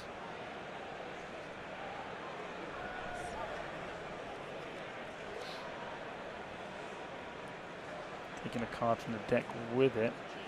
And still ticking down those chains, but he's up to 8 Amber, so he's very close to that first. And this is what we've seen before of this deck. Big board state, plenty of Amber, but Joe has only been able to forge 1 key before he fell behind on board state, so he couldn't quite, he was on 5 this turn, couldn't quite get the 2 key rush. Right. I'm wondering if that's going to be, maybe he's missed the opportunity now. Yeah, because Devin has quite solidified his board and has a good stockpile of Amber there. And I massively approve of that taunt protecting Professor Suttigan. Yeah. There's the Yancey Gang, Bad Penny, Lemindra. Lemindra, not using deployed, possibly not interested in giving Yancey Gang elusive. May well be putting something on the other side that he's far more interested in giving elusive. Got the throwing stars in his trying to hand. decide how to distribute this. Yep. Yeah, he wants to get card draw, so he takes out 2 of his own creatures.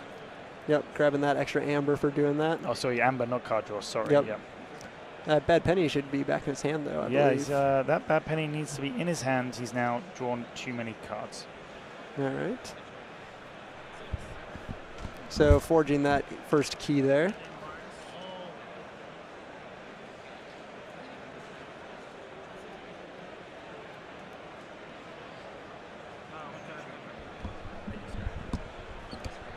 Just working it out now by the looks of it. Yep. Or possibly not. Bad Penny's still in the discard pile there.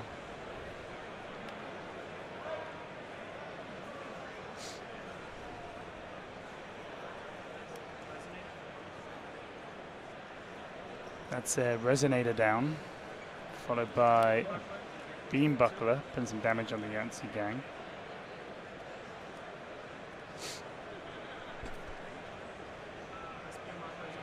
The other Beam Buckler Reaping. And this board state really getting away. The Harvest able to reap for 2 Amber. Dominator's probably going to reap. Not too worried about that Yancey Gang. Yes, you can stuff, but the Collector Worm's going to eat the Yancey Gang. Okay.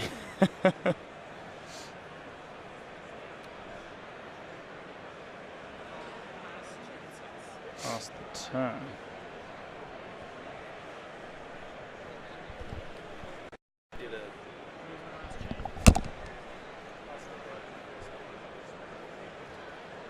And he's drawing back up here. All right. Looking through the discard pile, which still has Bad Penny in, so we'll catch up after the game. There may have been a ruling to just maintain game state and carry on. Right. Both players missed it. and gone too far potentially to fix it by the time they realised. So maybe they've just had to carry on at this point. Right. Possibly with the new floor rules in place, a warning may have been given by the judge, quite possibly in that situation. Could be. Yeah.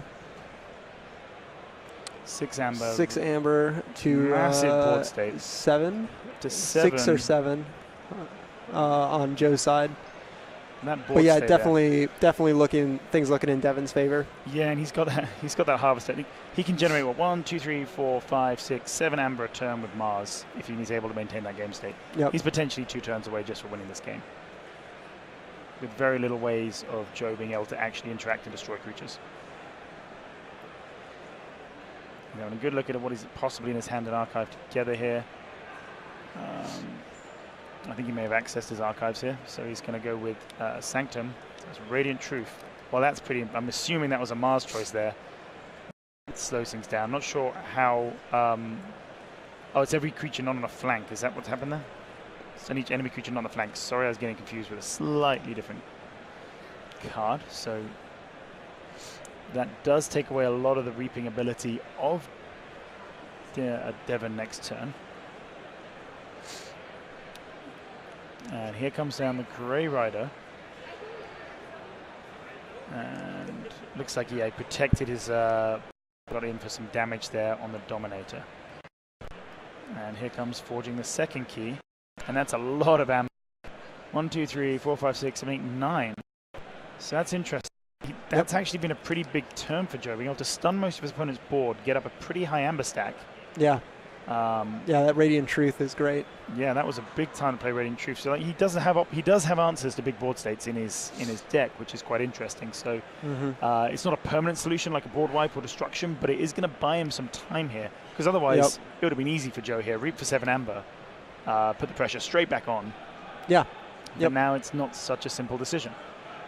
I mean, he may be thinking, I've still got this. I just use my Mars turn, gain 2 amber, or maybe fight the Grey Knight and just unstun my other guys and set this up for the following turn. Yeah, absolutely.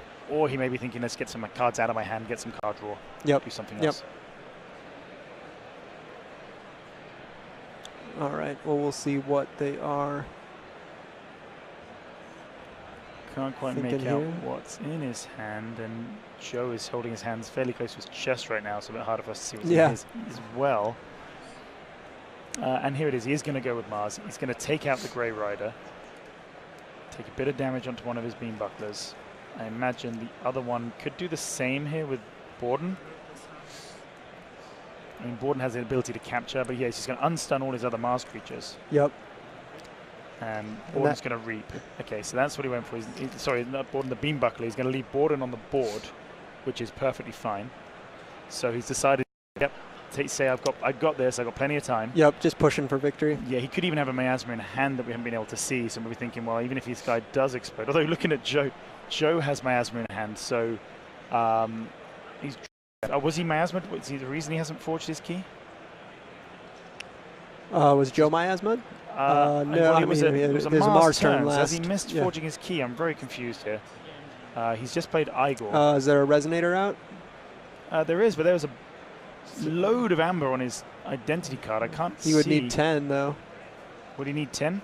Yeah, it's plus 2 for each neighbor. I think he just didn't have quite 9. enough. Oh, right. He has 9. You're right. I missed that. Yeah. It's quite hard to see those gold shiny cards on top of an orangey Archon card. They're very reflective and they kind of disguise each other. You guys at home are able to see it much clearer than we can, at least on our screen. My eyes are struggling with it. Archimedes, Sutterkin, Hexpion, Jar Goggle. That's a big Logos play. But again, I don't know if Devin's too worried about this. He can generate 1, 2, 3, 4, 5, 6, 7 amber. Yep. Spec calling Mars. Yeah.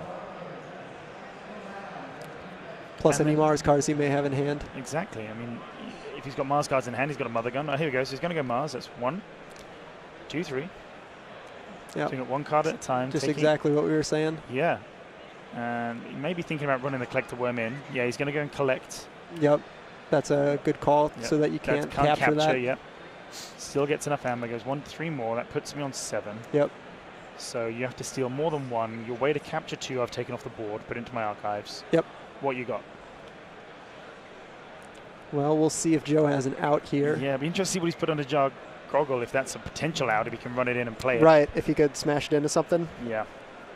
Something off house, or if he does, he don't think he has a Logos card in his deck that deals with it, because Sudakin's going to draw him a load of cards if he wanted to. I mean, that's really kind of the play, right? But then you're stuck in the Logos sphere. Well, I'm thinking I don't know what he has in his deck that will actually help him in Logos. So even if he draws into more Logos, I don't think he has an answer there. Exactly right. So this could be the turn where we see a handshake. He's going to have a double check. If I was in his seat, I'd be reading every card plenty of times, double check. What are my options here? It does look like a Logos turn. I mean, even if you don't think there's an out, right, you just got to name Logos, draw the cards, and, you know, see if a way presents itself. Here's what I could have had. Yeah. Let's see here. Oh, so he's going to double check what was under Jargoggle. Didn't see it again. Bat-Drone. Yep. Titan Mechanic. Titan Librarian and Titan Mechanic. Yep. Sudakin's going to draw 1, 2, 3, 4, 5, 6, 7, 8 cards. It's going to be... So those 2 cards that were left there. And he's going to shuffle up and get 6 more. That's a whole boatload of cards. Devin's got to just be riding a knife's edge right here, right? Well, Devin's seen this deck. He might be sitting there going, what is he digging for? Yeah, you think you're ahead, and you're like, I don't think he has anything, but he's going to draw all these cards. And yeah, what is he got in? What is under Jargoggle is probably what he's thinking right now, because he's seen this deck list. He knows what the Logos offers, and he's going to know that there probably isn't any way to deal with it unless I'm missing something here. Well, we'll see what comes out here out of these 6 cards. Yeah, I mean, most of his Logos cards are creatures. He's only got Eureka and Interdimensional Graft. Other than those. Right. He did draw the Interdimensional Graft. That won't help him here. No good now. Yeah, I think that he is pretty out of luck. Unless he has a way to get something else out, which we're using that card under Jargoggle, I don't know. Yeah, the card under Jargoggle, whatever that might be, is pretty much the last shred of anything. And obviously, you know, Joe knowing exactly what that card is would have just used it right away if it wasn't out. Even if Joe is pretty sure he hasn't got an answer here, there's nothing wrong with him taking the time to look through every single card, just double check, make sure that there is definitely no way he's getting out of this. Yep, absolutely. I don't think anyone who might think this is potentially slow play or anything like this. This is not. This is a final of a Vault Tour. There's plenty of time. There's 40 minutes left. Yeah, exactly. And plus any time that may have been awarded to them during the discussions that went on. So, of course, he's got plenty of time. There's nothing wrong here. And we have a little bit of a peek there. He's fanning it all out. Lots of Shadows and Sanctum, and yeah, I mean, yeah, you can't fault him for taking his time, right? There have definitely been games that we've streamed, even World Championship style games, where someone concedes when they could have won. Oh yeah. And they shake on it, and then then they're out of luck. Jargoggle is miasma, so there you go. So he did have a way to stop the Forge. Nice. So he knew he had that. Nice. So he's bought himself a turn at least. Now what can he do about it? Gets Hexagon into the archives, puts some more damage on the Dominator. That's good. That's good. He's still 2 keys down, which means he'll need 2 turns, obviously, to forge up, unless there's. But he may have just drawn a load of his stealing in Shadows. I mean, I can't. He's got so many cards there. It's difficult for us to make out exactly what it is. Yeah. So he's got Igor and Archimedes. He may want to run Igor in here to just put it back in his archives. He's not short on Amber. No, he's got plenty of that. He's just going to struggle to get to this Resonator. He just needs to forge it. That Beam Buckler does not have Taunt. It does look a little bit weird. Like you said earlier, it's the 2 creatures that are protected by Taunt. He's slid back. Exactly. Yep, that's how... Interesting way of doing it. It's not strictly what the rules say, but as long as it's clear to the opponent what's happening. I mean, I don't think the rules say you should move the cards at all. They just stand there in a line. I think it does mention that Taunt creatures are supposed to be pushed forward. Oh, does it? Well, it is technically pushed forward to his neighbors. So, sure. I mean, and as long as it's clear and his opponent understands exactly what's going on, then I don't see an issue here. Some more damage being placed on the Dominator. So he did run Igor in. Yep. He's played the Graft just for the Amber. Yep. And so Eureka. He really needs to take care of that Resonator, or there really is no chance, because he's not going to get 20 Amber and be able to forge that. Right? He's got, what, 3, 6, 7, 8, 9, 10, 11? I think he's got 12. 12? It looks like 12. Yeah. So he's 8 away from doing this. He's got 5 on board plus card draw. So So Miasma kicks in, no Forge. And this might just be another Mars Reap Fest. Joe using his Titan Librarian here. No, so plenty of things to choose from.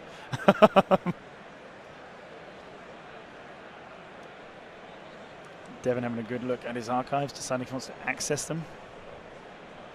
There are bad times to do it if you're not emptying your hand, because if you're only playing 1 or 2 cards in your hand, you don't want to take away your card draw. Right. You really need the cards you take from the archives. Oh, he's accessing his archives. He's giving. Yep. I think some discussion going on here. If he accesses archives, he could.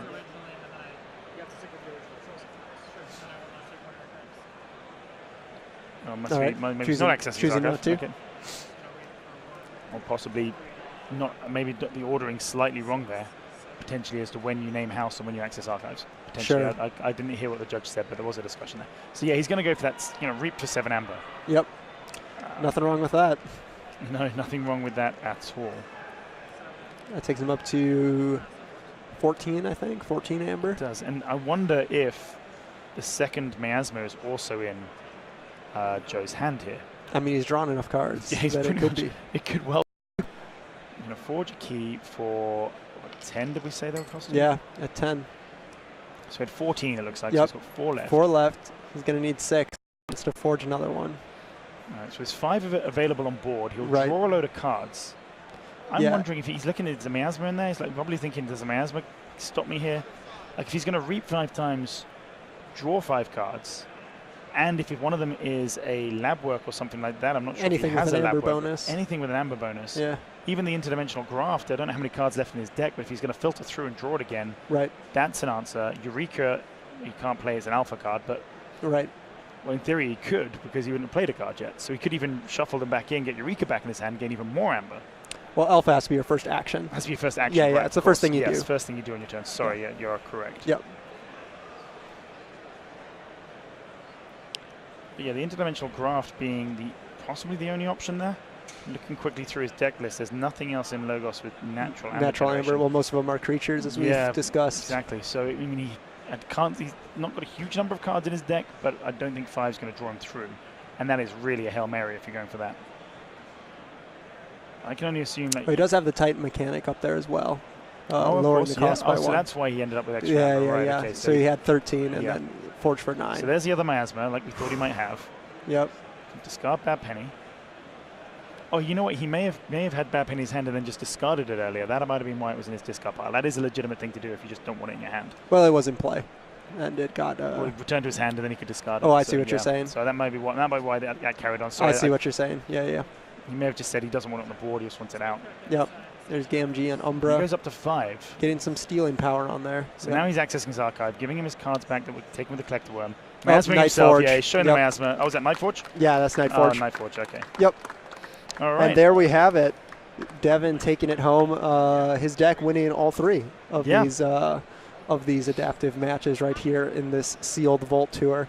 Wow. So that was quite the ride. That was awesome just to see. I mean, for me, just that Joe did a fantastic job there of taking advantage of the chains and trying to get ahead as quickly as he could. Yeah. He then didn't panic when that board state just erupted out of nowhere on Devin's side. And I think he was in actually a very strong situation. I mean, he did really well. He drew a lot of cards. He got himself in a pretty balanced situation, despite what I think we can agree now is probably the stronger deck in the absolutely at least match up favorably. And he nearly got there. Fair play to him. I think he played it really well. He took the time when he needed it. He didn't rush, didn't panic, didn't go, oh, this is over, I'm just going to shake the hand right now. He went through every potential option, stalled out as long as he could, and did a pretty good job getting there. So. All right. Well, perfect. Well, we'll be back hopefully in a moment with an interview with Devin, and we will see you then. All right, everyone, welcome back to the Vault Tour here at Gencon Indianapolis. I'm here with our winner, Devin. Congratulations. Thank you. Thank you. I appreciate it. Tight game, went all the way to the wire. Yes. Best of 3 because of adaptive. Yep. And your deck won all 3 of them. Correct. All right. Now, did that surprise you when you first opened your pool and you looked at that deck? Did you say, this is a deck I can ride all the way, but not only that, is going to be a 3-0 in an adaptive? No, I absolutely did not. When I was looking through the 3 decks, one of them, I kind of just wrote off instantly. But I was looking at it, and honestly, I just didn't like my odds. I was like, maybe 4-2 was what I was expecting out of day one. Brilliant. And what was it that tipped that deck above the other option there? Was it the Miasmas? Was it the Sudokin? What was it that kind of made you think this deck's going to be something that gets me? So the two that I was comparing to, the one that I had 20 creatures. The one that I picked had 20 creatures and 13 printed amber. Yep. The one that I decided not to play had, I believe, 19 creatures and I think 9 printed amber. Okay. And the biggest part for me for the one that I picked was all the ways that it could deal damage from hand. Right. It had 13 cards that were able to just do damage. But that's interesting you mentioned that. One of the things we commentated on and we noticed the big difference is you shared a lot of cards in that game. Yes. In both lists. But the one thing that Joe's deck couldn't do was deal with a wider board state. Correct. So what I was wondering is when you took that list and you looked at it and said, I've got to play with this list now, did that immediately jump out to you? Did you go, oh, I can't deal with that board state? Or what was your plan once you looked at a double Grey Rider deck with Hallowed Shield and things like that? Did you think, oh, I can win this? Or did you just look at it and go, oh, I've got no chance? When I was playing When you were playing with Joe's deck? I think it was fairly clear that the deck that he was playing at that time was, so my deck was just better because it had a way to, because the deck that he played also had a fairly wide board. Yeah. And so it was a matter of, my thought for the second game where I was playing his deck, I think was a matter of, can I start quickly? Can I, try to get ahead on the board before I fall behind, because you're guaranteed to fall behind. Try to put the pressure on and put him on the back foot, which it didn't work. Yeah, well, it didn't. You had no real way to deal. Lots of small creatures, right? Like Grey Knights, 2-power creatures all over the place in Joe's board. You had bigger creatures that you could use and deal with to win those swings. Dominators, things of that like. Right. So you get to game 3. Let's talk about the process of bidding chains. You end up going up to 7. What process, where did it start and how did it get up to 7? Because I'm not sure if it was picked up on the mic. Yeah, so he started, so I had to bid 0. He returned back with 1. I returned back with 3. He went up to 6. I went to 7, and he passed. Okay, so that's a big step, 6 to 7. That's a double chain. Was it a faith? Was it? I guess there's two things here. Was it that you were that confident that deck was better, or was it that you were just the combination of a better deck and that you played it for a bunch of games? It was exactly those two. It was I felt that the deck was a lot stronger, but I also felt like it's what I've been playing for the past day and a half. Right. So I felt extremely comfortable with the deck, and I just like the matchup for it. Excellent. All right, so I want to talk a little bit about sort of before the tournament, the prep. You're part of Team ReapOut. Yes. Yep. So what is your approach? Are you playing in both Vault Tours? I am. I'm playing tomorrow as well. Fantastic. So you've been preparing for both a Sealed and an Archon event. Yes. Talk through the benefits of a team and what you guys have done as a team to get ready for this event. So it's been amazing. A lot of the guys have had top finishes in, like top 16 finishes in the previous Vault Tours and whatnot. And it's great because it's a group of guys that we can bounce ideas off of. We can discuss different deck lists that we all have and try to figure out what works, what doesn't, why do we like this, why do we not. In all honesty, the Sealed I didn't practice for. I played one Sealed game last week. Okay. And that was my only practice for Sealed because I prefer playing Archon. Right. And so that's what I've been practicing mainly. But yeah, it's just being able to get the repetitions in and having a group of highly competitive, highly skilled players that allow you to do that. And did you, after that sort of practice and going through the motions and playing together and discussing, did you have sort of a ranking system? I'm not asking you to tell us what it is, but did you rank like cards in like which ones you're looking for instantly in the Sealed or combinations, or do you just kind of have a vibe that a certain house is better in a Sealed environment? Yeah, we didn't really talk about it a whole lot. I think the general discussion was Shadows is generally better. It's nice to be able to find ways to stop your opponent. Right.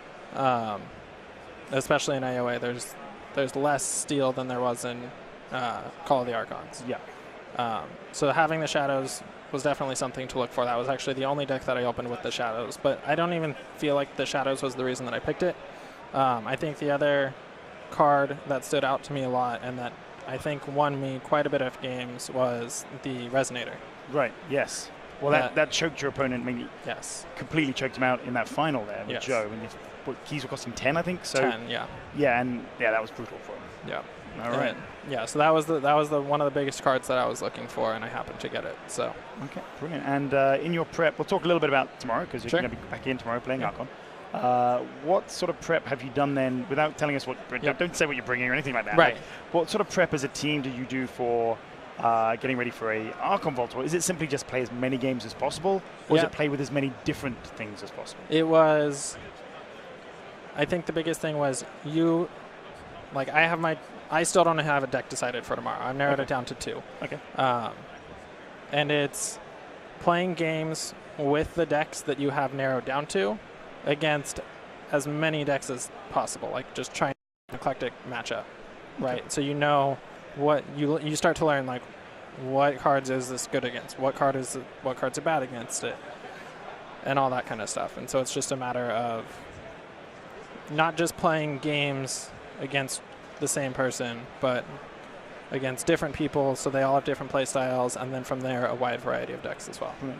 And what are you expecting to see a lot of at the Archon? Are you expecting to see Grunt Buggies bouncing around to try to slow down the faster decks of all of the Archon, or are you expecting to see sort of a lot of steel-heavy decks going? Yeah, I think it's mainly going to be the steel-heavy.